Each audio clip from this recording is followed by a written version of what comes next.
कल्याणच्या घटनेबाबत स्वतः खुद्द मुख्यमंत्री महोदयांनी सभागृहामध्ये निवेदन केलेलं आहे आणि संबंधित व्यक्तीवर कारवाई देखील केलेली आहे। कुठल्याही परिस्थितीमध्ये लोकशाहीमध्ये जे आपले फंडामेंटल राईट्स आहेत त्याच्यावर कुणालाही गदा आणता येणार नाही। कुणी कसं राहावं आणि कुणी काय खावं या बाबतीमध्ये या महाराष्ट्रामध्ये मराठी माणसाची अस्मिता जपण्यासाठी शिवसेनेचा जन्म झाला। बाळासाहेबांनी शिवसेनेला जन्म दिला आणि शिवसेना सुरू झाली आणि तेव्हापासून मराठी माणूस ताठ मानेने जगू लागला। त्याला मोठ्या कार्यालयांमध्ये सरकारी कार्यालयांमध्ये नोकऱ्या मिळू लागल्या, त्याचा मान सन्मान वाढला आणि म्हणून या महाराष्ट्रामध्ये मराठी माणसाचा अपमान कुणालाही करता येणार नाही आणि या बाबतीमध्ये कुठलाही मुलाहिजा कोणाचा ठेवता येणार नाही। संबंधित घटनेवर सरकारने गांभीर्याने घेतलेला आहे। पुन्हा एकदा सांगतो मी, मुख्यमंत्री महोदयांनी सभागृहामध्ये या बाबतीमध्ये भाष्य केलंय आणि कारवाई देखील केली। शिवतरे बापू इकडे आहेत, नरेंद्र बोंडेकर इकडे आहेत। हे काय आमचे सगळे जीवाभावाचे कार्यकर्ते आहेत। ठीक आहे, माणूस आहे, शेवटी थोडंसं प्रत्येकाची अपेक्षा असते आणि मग त्या ह्याच्यामध्ये काही गोष्टीमध्ये काही भावना व्यक्त होतात। परंतु आज आपण पाहतोय की हे सर्व माझे कार्यकर्ते शिवसैनिक आहेत, आमदार आहेत आणि हे कालही माझ्यासोबत होते, परवाही माझ्यासोबत होते, आजही आहेत आणि उद्याही आहेत। ही शिवसेना एक परिवार आहे, हा परिवार आहे। त्यामुळे ठीक आहे, परिवारामध्ये भावाभावांच्यामध्ये पण मतभेद होतात, परंतु याचा अर्थ की काही लोक राजकीय अर्थ काढू लागले आणि मग कसं पक्षामध्ये नाराजी आहे त्याच्या बातम्या तुम्ही लोकच करता जास्त। आता या बातम्या पण तुम्ही करा की हे सर्व आमचा हा शिवसेना परिवार आहे आणि परिवारामध्ये आम्ही सगळे एकत्र आहोत आणि मंत्रीपदापेक्षा आमचं जे जिव्हाळ्याचं नातं जे आहे गेल्या अनेक वर्षाचं ते महत्त्वाचं आहे। मी कसं म्हणालो, मला मुख्यमंत्री आणि उपमुख्यमंत्री पदापेक्षा लाडक्या बहिणींचा लाडका भाऊ हे पद मोठं आहे माझ्यासाठी।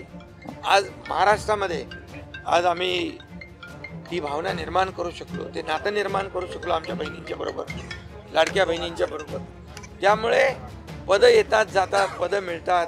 आज माझ्याकडे आहे, उद्या कुणाकडे आणखी कोणाकडे आणि सर्व जे आमचे आमदार आहेत हे आमदार ज्यांना आम्ही मंत्री बनवले त्यांची क्षमता आहे आणि त्यांना बनवलं नाही त्यांची क्षमता नाही असं बिलकुल कोणी म्हणण्याचं कारण नाही। आता आपल्याकडे संख्या मंत्र्यांची कमी असल्यामुळे, निवडून लोक जास्ती आल्यामुळे काही वेळा काही लोकांना थोडं श्रद्धा सबुरी ठेवावी लागते आणि मी आपल्याला विश्वासाने सांगतो की ज्या लोकांना मंत्री आता पहिल्या टप्प्यात बनले नाही ते पक्षाचं काम करतील, संघटनेचं काम करतील, दुसऱ्या टप्प्यात तेही होतील, ते दुसऱ्या टप्प्यातले मंत्री ते पक्षाचं काम करतील।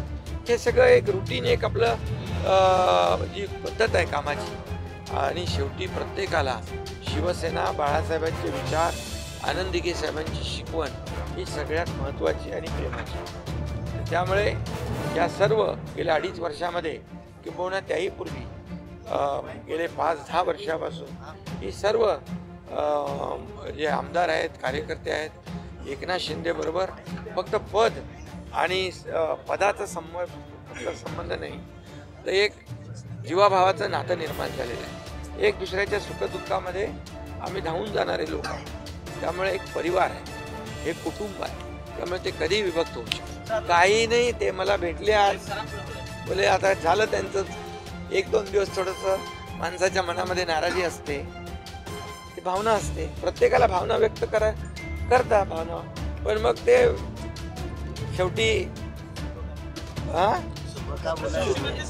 बघा परिवारापासून कुटुंबापासून आमच्या कोणी वेगळं होऊ शकतं। हे शिवसेना हे आमचं कुटुंब आहे।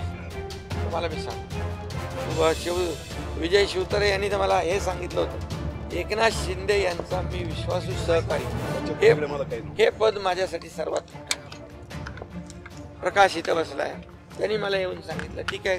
घरचे लोक थोडे वाईट वाटतं, नाराज होतात, नरेंद्र मला येऊन भेटला, त्यांनी मला सांगितलं आता ही सगळी मंडळी जोरात काम करणार। आमची जबाबदारी आता वाढलेली आहे।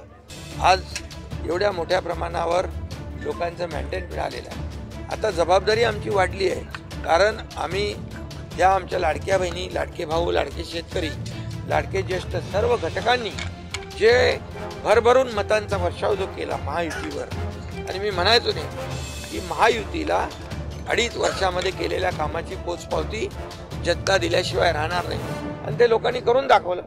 सावत्र भावांना दूर ठेवलं, त्यांना घरी बसवलं आणि महायुतीला विजयी केलं। त्यामुळे पद कुठलं, पद मिळेल, पद मिळणार नाही, ही पदं येतात जातात। त्यामुळे पदापेक्षा आज आमचं उत्तरदायित्व लोकांशी जी आमची नाळ जुळलेली त्यांच्याबरोबर आहे। आणि म्हणून मी नेहमी म्हणतो, मला काय मिळालं यापेक्षा महाराष्ट्रातल्या जनतेला काय मिळणार आहे, महाराष्ट्रातल्या जनतेच्या जीवनामध्ये काय आमूलाग्र बदल होणार आहे, हे महत्त्वाचं आहे। पण 2.5 वर्षात आम्ही नेमकं तेच केलं, प्रत्येक घटकाला न्याय देण्याचं काम, आणि त्याची प्रचिती या निवडणुकीमध्ये आम्हाला मिळाली। मुख्यमंत्री महोदयांनी सभागृहामध्ये सविस्तर उत्तर दिलंय, सविस्तर निवेदन केलेलं आहे। झालेली घटना अतिशय दुर्दैवी आहे, माणुसकीला काळीमा फासणारी आहे, आणि म्हणून या बाबतीमध्ये सरकारने गांभीर्याने घेतलेलं आहे। यामध्ये जे दोषी आहेत त्यांच्यावर कठोर कारवाई होणार आहे, आणि त्याचबरोबर जे पोलीस अधिकारी आहेत त्यांना निलंबित केलेलं आहे, आणि त्याचबरोबर पोलीस अधीक्षक यांना तिथून दुसरीकडे त्यांची बदली करून ट्रान्सफर केलेली आहे। आणि म्हणून यामध्ये कुणालाही पाठीशी घालण्याचं काम सरकार करणार नाही। यामध्ये SIT नेमलेली आहे, न्यायालयीन चौकशी होणार आहे। कोणी गुन्हेगार कितीही मोठा असेल आणि कुणाच्याही जवळचा असेल, कुणाशीही त्याचे लागेबांधे असतील, तरी सुद्धा हे महायुती सरकार कायदा सुव्यवस्था याचं पालन करणारं, रक्षण करणारं सरकार आहे, आणि जनतेला न्याय देणारं सरकार आहे। त्यामुळे या बाबतीमध्ये दोन्ही घटनेमध्ये सरकार गंभीरतेने काम करत आहे, आणि यामध्ये ज्या SIT आणि न्यायालयीन चौकशी लावली आहे यामधून सत्य बाहेर येईल, दूध का दूध पाणी का पाणी होईल।